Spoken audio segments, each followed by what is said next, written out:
ini kita dalam acara Banyolan Politikus Jalanan. Temanya saat ini adalah politik dan generasi milenial. Kenapa saya memilih politik dan generasi milenial? Karena untuk pemilu nantinya, baik pemilu kada, pemilu legislatif dan lain sebagainya, milenial ini sangat menentukan. Dan saat ini saya ditemani Bang Alek ya. Bang Alek, ya abange. Dan Mas Purwadi.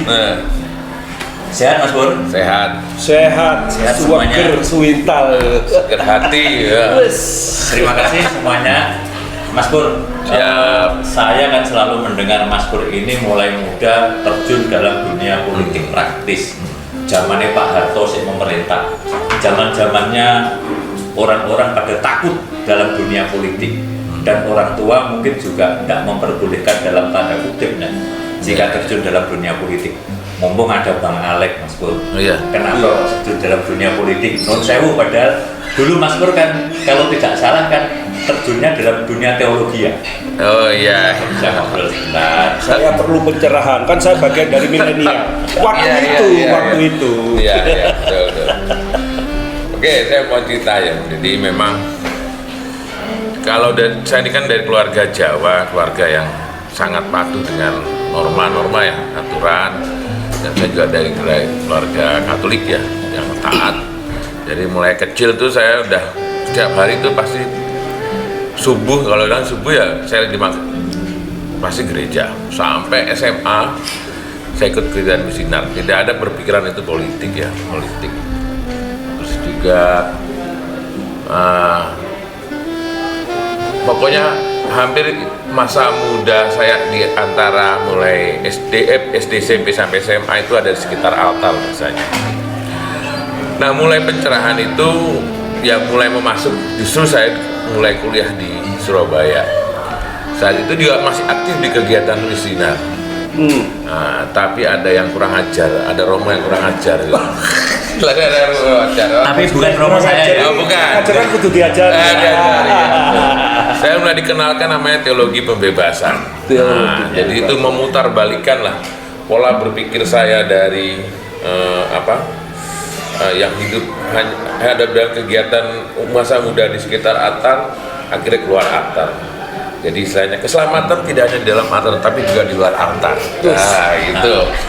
Yang diberkati bukan gereja, tapi diberkati masyarakat. Gereja adalah masyarakat.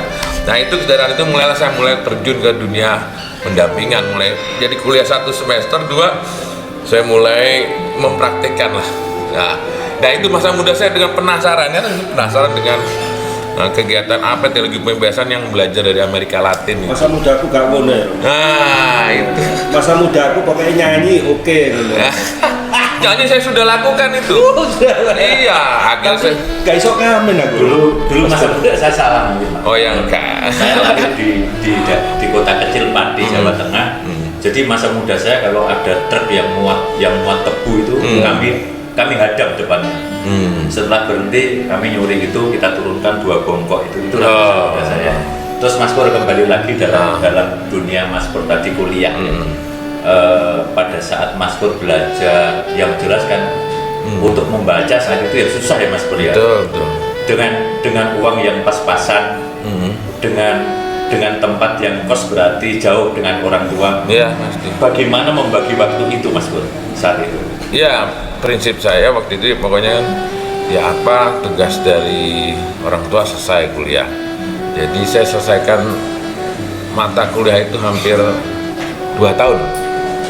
Jadi 144 SKS. Tapi setelah itu saya mulai aktif ke Solo, Jember, yang organisasi tani, buruh semua. Ya. Terakhir itu Jurusari lah, waktu demo-demo udah mulai itu. Ya, mulai dari situ. Nah, waktu itu kan kuliah masih murah Mas ya, masih murah. Zaman saya kan masih 180.000. Jadi saya cukup menulis saja di artikel sudah bayar kuliah kan gitu dah. Jadi saya bayar kuliah nulis karena nulis artikel di di Kompas kayak gitu saya nulis, bayaran berapa kali masuk. Waktu nulis itu pakai nama asli atau inisial atau nama lain? Oh nama sih. Nama asli ya? Asli. Wani. Tapi kan biasa. Biasa. Kan tidak, artinya kan Kompas punya banyak grup, ada bobo macam lah kan. Tapi sifatnya kritis ya? Ya kritis biasa saja. Oh biasa. Nanti buat kuliah kok. Ya itu tidak hanya Mas di media lain juga. Gitu. Begini Mas Pur, dalam dunia saat itu, apakah Mas Pur ini punya keinginan nantinya dari jadi seorang pelaku politik? Ya. Kalau boleh tahu Mas Pur kan duduk dalam satu organisasi partai politik. Saat ini Mas Pur menjadi apa? Dan yang pertama tadi, Ya. kenapa harus terjun dalam dunia politik misalnya? Ya ini, jadi kalau istilah saya kan mulai masuk dunia politik praktis ya, mulai tahun 2004 ya, 2001-2004. Setelah reformasi berarti? Ya, setelah reformasi. Yaitu terakhir ini jabatan saya menjadi Kepala Badan Saksi Pemilu Nasional dan sekarang juga mewakili Wakil Ketua Bidang Organisasi dan Keanggotaan DPC PD Perjuangan. Ya, dan itu memang mengapa PD Perjuangan, yang persentuhan pertama saya ketika berjuang mulai tahun 96, itu mulai kan 96 mulai rame-ramenya 27 Juli dan lain-lainnya itu. Kepala Badan Saksi Romo. Padahal saksi itu wakil loh Romo. Oke, 18.000 lah. Tapi nggak ada yang saksi bisu ya? Oh ada, ada. Enggak, ada yang makan tidak boleh banyak bicara. Mas Pur, kepala badan, terutama Badan Saksi Nasional sebagai saksi ini kan biasanya sama partai politik ini kan istilahnya ada yang silent, ada yang terbuka, misalnya ada yang diam-diam begitu.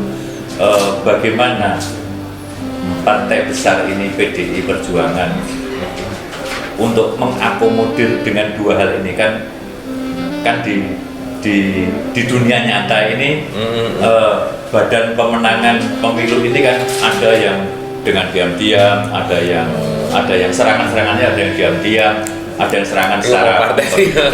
Bagaimana? Apakah itu betul, Mas? Ya, jadi pertama BSP ini kan badan teknis ya, lembaga teknis. Kalau di Pemkot atau di pemerintahan itu kepala dinas lah ya. Oh, kepala dinas. Nah, kepala dinas. Jadi urusannya teknis betul, teknis penghitungan, teknis pemenangan, teknis sekali sudah.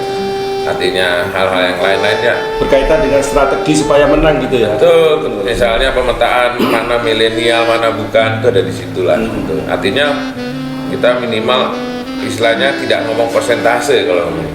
Berapa menangnya? 123, nggak ada ngomong 20%, nggak ada. Ya. Angka. Kalau ya bal-balan Mas. Iya. Bal-balan prediksiku 21, 31 gitu. Harus pasti itu. Nah, itulah. Nah, kebanyakan dengan demikian secara alhamdulillah banyak teman-teman muda di situ. Jadi teman-teman mengekspresikan karena BSP itu banyak bersentuhan dengan dunia digitalisasi ya. Iya. Nah, dan itu kemampuan fokus. Nah, itu banyak di orang-orang milenial. Nah, itu yang banyak sekali berperan di situ yang orang yang tidak kelihatan, bukan nggak kelihatan. Artinya mereka punya peran besar. Dan hampir diserap hampir 80%, hampir semua yang megang proses penghitungan itu teman-teman muda. Terus dengan kaum milenial ini Mas Pur, bagaimana Mas Pur sebagai kepala BSPN ya, dan partai besar PDI Perjuangan ini untuk menyingkapi fenomena ini, langkah-langkahnya bagaimana? Karena kalau strategi itu tidak ada, habis sudah. Ini ngomong soal strategi ya. Nah, sih Mas Pur. Ini pasti akan bikin penasaran Romo. Iya. Bikin terus jawabannya setelah yang satu ini Romo ya. Oh, sisi Romo.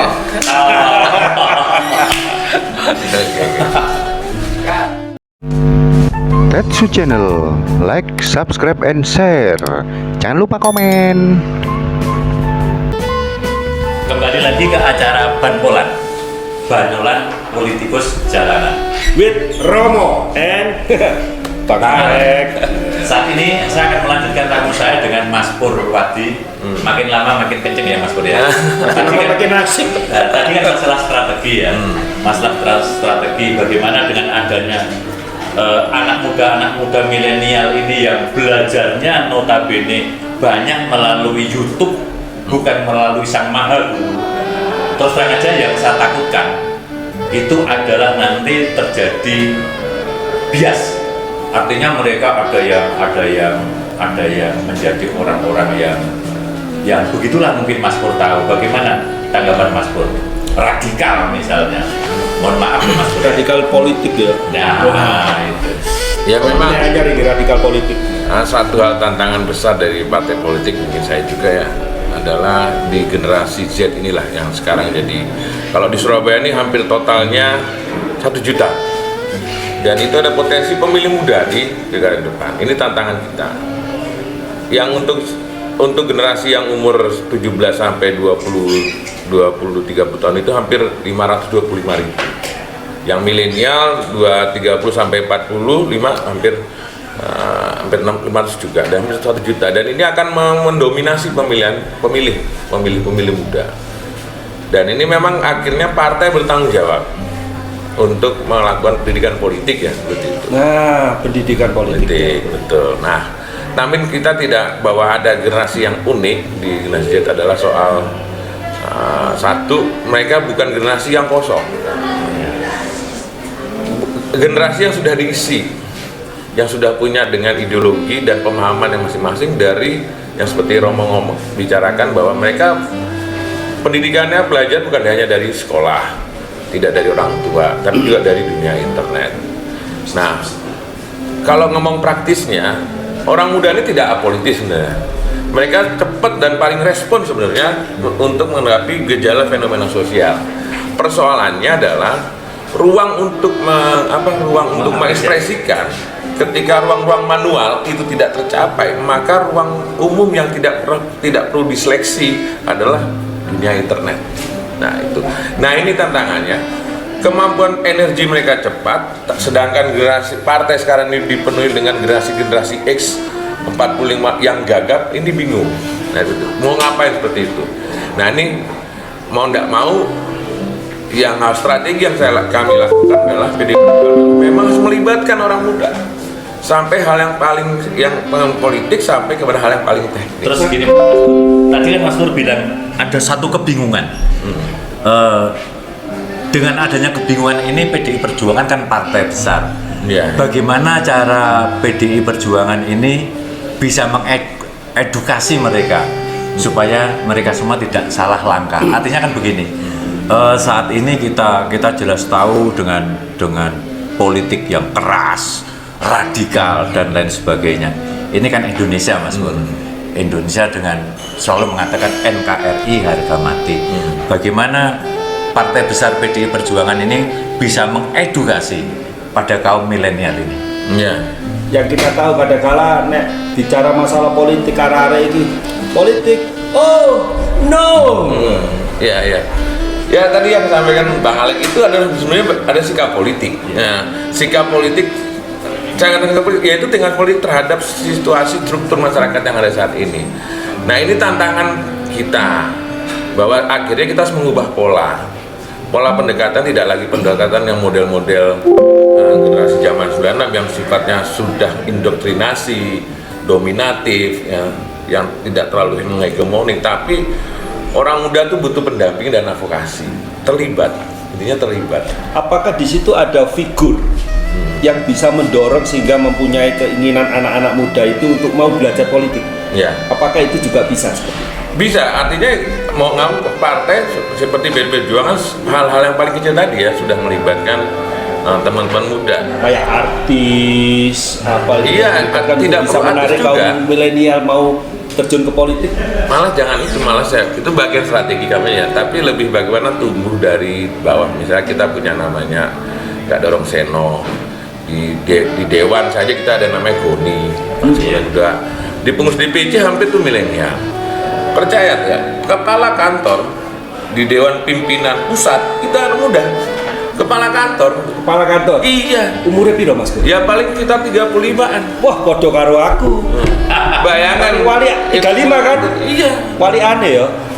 Dan itu mereka dari bawah, dari tukang office boy segala macam kantor, mereka asli ke kantor. Jadi cara mereka adalah menguasai dulu ruangnya. Jadi orientasi di sini. Orientasi lah.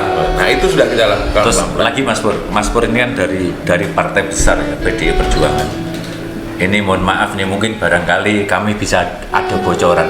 Bagaimana strategi supaya pada saat pilek dan lain sebagainya itu bisa menang? Bagaimana cara pemetaannya? Ini rahasianya bagaimana, Mas Pur? Ya kalau ngomong rahasia nih ngomong strategi kita. Ya. Secara umum aja. Kalau enggak, kita nanti di belakang bisik-bisik ya. Kunci cuma satu, Iya. kuasai data. Oke. Kuasai data. Ya. Itu kuncinya kalau kita menang. Artinya kita udah menguasai data udah 50% kemenangan kita. DPT berarti ya, Mas Pur? Tidak hanya, nggak artinya bukan itu ya. Artinya data kan macam-macam kan. Iya. Nah, artinya Data milenial piro, sing milenial lebih siti piro, Seperti yang kata sing Mas lebih Bang. akeh piro. Nah, generasi tuanya berapa kayak gitu. Nah ini yang big data atau data yang penting, data besar kita harus kuasai, dan itu menjadi tren di PD Perjuangan. Gitu. Tapi PDI Perjuangan biasanya itu Bang Alek mesti caleg-caleg ini datangi ibu-ibu PKK dan lain sebagainya. Bapak-bapak gak payu ya. Makanya Nah. itu. Terus apakah sistem ini memang betul-betul dilakukan? Saya dengar-dengarnya begitu karena Dengar-dengarnya ya. Saya kan pengurus RW. Jadi kalau mau ada coblosan mesti partai apapun, tapi yang paling banyak adalah partai PDI Perjuangan selalu deketin ibu-ibu PKK, ibu-ibu yang Datangnya umate gini, dan lain. ibaratnya gini Mas Bur. Datangi ibunya, niscaya satu keluarga manut. Nek gak manut kata masakno. Apakah ini benar? Tapi saya yakin itu benar. Iya, karena begini, kalau kita mengambil suara orang muda ya, karena orang muda itu kan orientasi politiknya itu belum ada, hampir atau belum ada. Mereka tuh kritis, tapi daya nalar tinggi dan pragmatis ya. Nah, tapi dalam hal pemahaman kan mereka lebih banyak tidak mendalam. Gitu. Sehingga ketika ngomong pilihan politik, maka yang dipilih ngikut orang tuanya. Itu hampir mayoritas orang muda ketika ada pilihannya, ketika diajak sama orang tuanya, maka dia apa yang dipilih sama bapak dan ibunya. Itu. Nah, disinilah artinya masih penting mengorganisir generasi boomer, ya, nah, generasi tuanya itu harus diorganisir tetap. Berarti perlu nggak sekolah politik yang dibuat oleh partai untuk mengedukasi mereka? Satu, yang kedua, caranya gimana supaya mereka berminat untuk masuk ke sekolah politik itu? Terkait dengan apa yang tadi disampaikan Mas Pur. Ya, pertama memang kita harus mengubah performa kita. Ya, kita sudah melakukan ya, artinya kita mulai belajar bagaimana masuk dengan alam berpikirnya orang muda. Artinya begini, prinsipnya gini, tidak mengekor. Nah, tidak mengekor kepada kesadaran yang berkembang di orang muda, tapi juga tidak boleh di atas kesadaran itu. Artinya harus bareng, harus ada seimbang. Gitu. Mengekor kan sama aja kita menjerumuskan juga. Kalau di atas pun juga makin nggak menarik orang muda itu. Tadi Bang Alek kan bilang perlu figur, ya kan? Perlu Ya. figur. Apakah dalam konteks milenial tadi, kaum milenial tadi saat ini yang diawasi biasanya PDI Perjuangan, Mas, partai besar ngekering ini. Soalnya Apakah gede Mas Pur. milenial Ya, ini ya, perlu tiga figur ekor, yang kecil didatangkan? tiga ekor. Nah, yang penting kalau menurut saya bukan figur, Mas, tapi ciri khas dari orang yang pengalaman saya pribadi dari orang muda saat ini, mereka ini kan cenderung satu, ya, mereka lebih maju. Dia tidak sangat anti sektarianisme. Mereka kedua kolektivitasnya tinggi. Nah, kolektivitas tinggi. Ketiga, mereka lebih senang didampingi. Mereka percaya dengan manfaat dialog. Nah, manfaat dialog itu penting. Tidak bisa dengan pola-pola pengajaran, pola mengajar dia, tapi lebih banyak dialog. Dan mereka percaya dengan dialog.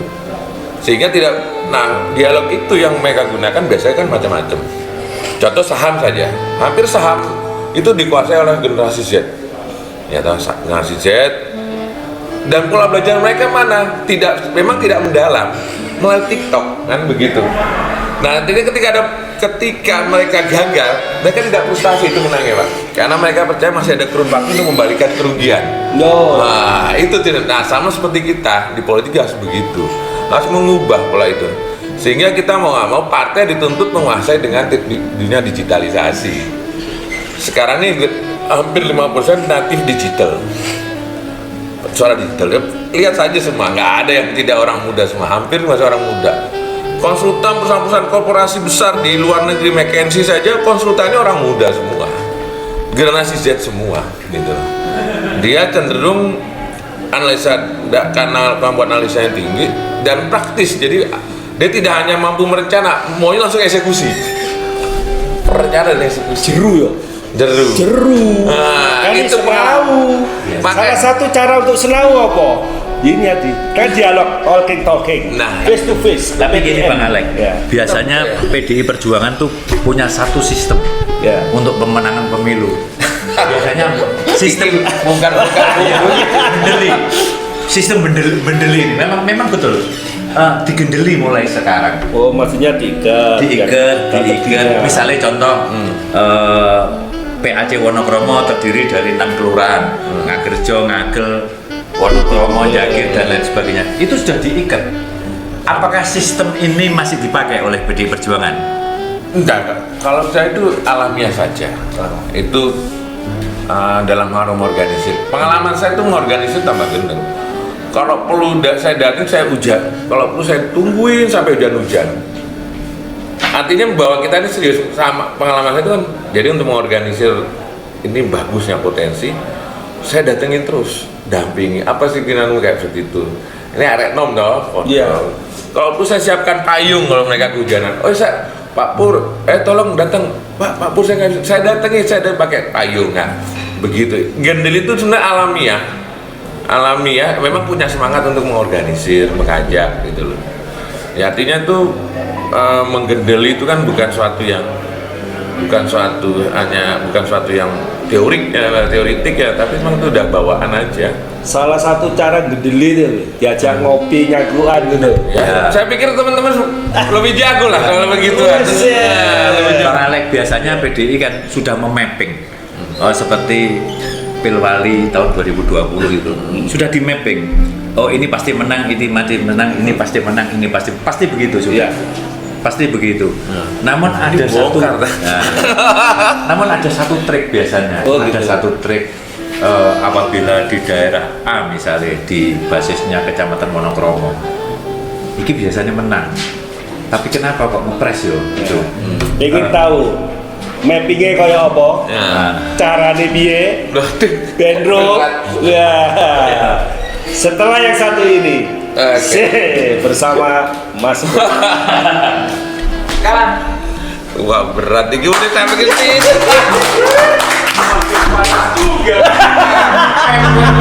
Tetsu Channel, like, subscribe, and share. Jangan lupa komen.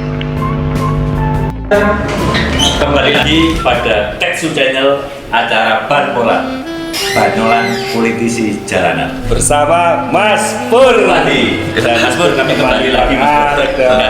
Nggak pertanyaan yang abot-abot Mas Pur. Takutnya nanti Mas Pur juga dimarahi oleh partainya. Begitu loh Mas Pur. Romo, wong sak meneh gede ini mosok wedi disen. Mas Pur gini loh. Surat Mas Pur dari kecil itu kan nggak punya cita-cita jadi seorang politikus dan sekarang jadi politikus jalanan sekarang. Oh jalanan? Iya, sekarang Mas Pur sudah ada di jalanan. Apakah Mas Pur ini dengan kedudukan Mas Pur sebagai kepala Badan Pemenangan Pemilu Nasional gak pengen nyalek? Iya. Terus gini, nanti nek kepengen nyalek, nek gak duit duit orang sing bantu apa? Gimana Mas Pur? Gimana? Iya. Ya saya pertama, ya memang kan saat ini sering dipisahkan ya antara politik jalanan dan politik non jalanan. Nah politik yang non jalanan biasa diidentik dengan parlemen ya. Nah, kalau bagi saya politik jalanan tetap dilakukan walaupun saya menjadi di anggota parlemen.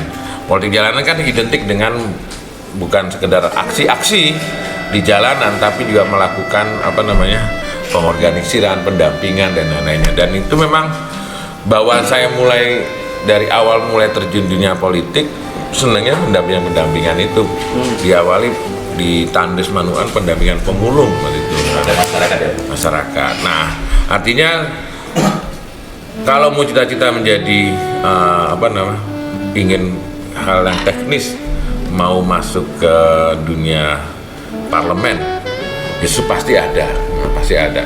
Karena ada beberapa hal juga harus kita perjuangkan di situ.